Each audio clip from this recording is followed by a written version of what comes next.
plasma air, we've got a very specific focus over the last 3 months on coronavirus, helping companies get back to, we've been doing it for 10 years, but the last 3 months have been all about helping companies get back to work by eliminating coronavirus in the breathing space, in offices, etc.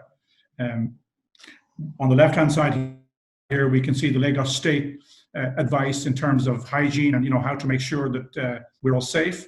Our technology is used in addition to that to disinfect the air inside buildings, which of course is how the coronavirus spreads from person to person. So we've just got a nice graphic here, very bad looking coronavirus. Basically, we look at treating the air within the air handling systems to ensure that the air becomes safe within the offices. And I've got some test results where I can show. We've done tests over the years, and we've done some tests now in the last 3 weeks, specifically on coronavirus room that was nebulized with the virus, and we saw kill rates of 99% after 4 minutes. And I'll show you that data. It's pretty, we were impressed ourselves. Here's a graphic of a typical workspace, office workspace with an air handler. It could be anything from a very simple fan coil unit to a centralized building air, rooftop unit or something, pushing air into the common spaces. So we put the ionization, the purple in space.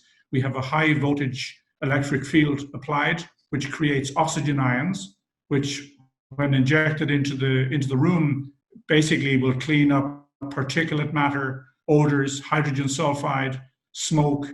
And the one that's getting the most attention, obviously, over the last 3 months is coronavirus. The technology is on.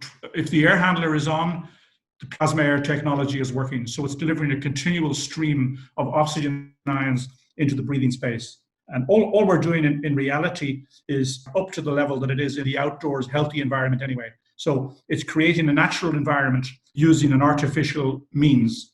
Okay, so I'll just explain ionization, what it is, how it works. What I'm showing here on the vertical axis is the ion count, oxygen ion inside buildings and then out in forests or by the ocean. So on the left-hand side, within the building, so in a natural environment. So again, nothing sinister about it. We're just using, as I said, an artificial means to create a natural environment. There are 4 ways that ionization actually does its job indoors.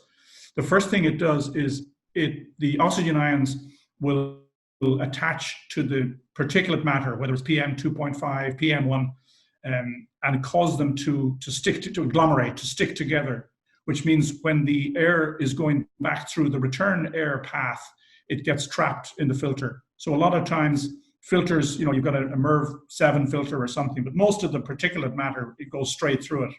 So what ionization does is effectively increases the rating of a given filter. The second item here, and the most important one for today's discussion, is a virus or bacteria basically bond with the oxygen ions, and what that causes is it causes the cell to split, and it means they can no longer replicate. So if it's a virus, it can no longer attach to a live, it can attach to bacteria or to a live cell and replicate. It stops that action in its tracks. And of course, all of the particulate matter, hydrogen sulfide, ammonia, these were all the reasons that we were doing this 6 months ago. The reason has now predominantly changed to number 2 here. And then on number 4 here is things like formaldehyde, the smell of new carpets, new paint in buildings. It breaks that down into, water vapor. This is just a link to, on our website, we've got a press release that we just did with the Department of Defense in Spain, where we did a test, the test I spoke about earlier, where we nebulized coronavirus into the breathing space, and we tested then the surfaces and the air every minute for 10 minutes. So on the left-hand side here, you can basically see the blue is when there's no ionization. So the coronavirus content in the air is basically constant for the 10 minutes. It does not decrease. We then turn ionization on and do the test again, or in a separate control room, same level of coronavirus in the air, same level of temperature, all the variables are the same. And what you can see after 4 minutes, it decreases pretty radically. And after the 10 minutes, we're looking at a decrease in the air of 99% with log 2.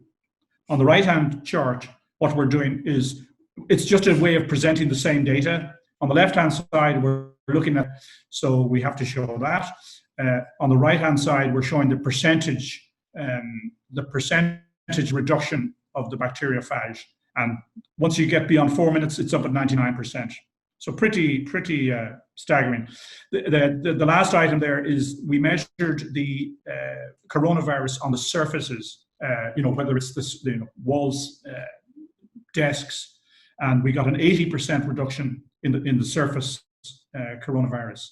Now, that's not to be confused with, we cleaned the surfaces before we started the test. You still need to do all the hand washing and the surface cleaning that the Lagos state has recommended that we do, but this will prevent contamination of the surfaces caused by people breathing, sneezing, etc. in the office space. I took a snippet here from the this is the Department of Health in Wuhan in China, where the problem basically started, and they're recommending plasma air sterilizers specifically in the isolation ward areas. So again, if these are the areas that are incredibly contaminated. So this test was sponsored by Jack Ma of Alibaba, and they're recommending plasma air for the isolation wards. I've got some, again, just so you don't get the feeling that it's me telling you this all works. We've looked at the Journal of Aerosol Sciences, the New England Journal of Medicine, NEJM, JAMA, which is the American Medical Association. So all of them are talking about the fact that the virus exists in the air for a certain length of time. And the first item there, the Journal of Aerosol Science, is showing a 99% reduction on MS2 as well. So it agrees with the testing we've done, but we wanted to do it ourselves. I've then got one, I won't go through this in all its gory detail. So this is looking at various contaminations in the air, whether it's volatile organic compounds, formaldehyde, which is the most prevalent one, smoke, dust, H1N1, E. coli, MRSA, etc. The results are basically between 89 and 91% reduction. This was put together before we did the test on coronavirus, because as we know, it's not brand new, but it's brand new in terms of the prevalence in the market in the world. And then mold spores, again, over 90% in very short lengths of time. These are all third-party tests. This is not our lab. This is third-party testing. This is a test that we did in a very large residential complex in India, where we turned on the left-hand side is our lab result. The blue shows the forced reduction in the PM2.5 dust in the air. The gray is showing the natural decay of dust without ionization. And basically it's reducing slightly because the heavy particles fall out of the breathing space. On the right-hand side then, what you see is the same, this is in a fan coil unit, high wall unit in an apartment. One of our customers did this test. You can see the green vertical line is when they turned on the ionizer, and they turned it off after the, I can't see it, it's behind the video screen here. But anyway, you can see that the signature of the decrease in the PM2.5 is basically exactly the same as the lab tests. This is showing for mold spore. It's worth pointing out that mold spores are a lot more difficult to kill than coronavirus. Coronavirus is actually, it's a deadly virus, but the ability of ionization to kill it is much stronger than the ability to kill mold. Mold spores go into this hibernation mode to protect themselves. But ionization still kills it over, a 9-minute period. This is looking at VOCs. This tends to be more interesting for people that are putting new buildings in place. They want to get LEED certification, and they need the odors from VOCs to be, very, very low. I guess all of this has kind of fallen into insignificance now compared to the real issue, which is coronavirus. These are some of the products. There's a whole product range spanning from the small little unit that is on the bottom right there. I have a sample here somewhere. Small little unit on the bottom right that will go directly into a fan coil unit and treat anything up to, we use American terminology, 2,500 CFM, to the top right-hand unit, which will do 10,000 CFM or 17,000 cubic meters an hour at 50 watts. That's fine. That's fine. Sorry, Paul. So, we won't go into all the detail here, but suffice it to say there are products that fit in the air handler, there are products that fit into the duct, there are products that fit in the fan coil units, et cetera, et cetera. And depending on, the contamination level, we help and Paul and myself will help choose the specific product. Okay. The applications, I mean, I could fill this with ink. We've done all sorts of applications. I've just finished the 58 train station, new metro stations in the Riyadh. Oh, can I see the time there, just so I know where I'm on time? In the Riyadh metro, we're doing actually doing some extremely large mosques. I'm not allowed to say which ones. Airports, you know, LA, all sorts of interesting places. Cinemas, restaurants, plenty of offices. Here's some examples. You can see LAX airport there. Airports are getting a very large focus because as the world gets back to traveling again, an airport is obviously a key hub. So we're talking to airports in India, Bangkok, US, Panama, and you know, here's some examples of some projects we've done. WPP, Deloitte's, VMware are all offices. We've also done the offices for the Marlboro cigarette factories in Turkey. So there's a good selection of here's some examples. Sorry, I forgot these were at the back end of the presentation. This is the Riyadh Metro. This was specified 4 years ago. Incredibly foresightful of AECOM when they specified plasma air in there. They were specifically interested in viruses, and here we are 4 years later. The thing just opens, and there's a pandemic. Total fluke, but they're feeling very clever. This is a hotel that we did. The old, some may recognize the JFK, the old TWA terminal at JFK. It's now a hotel, LAX. That's been going for 10 years. And sorry, Paul, you mentioned something. Yeah. Oh yeah.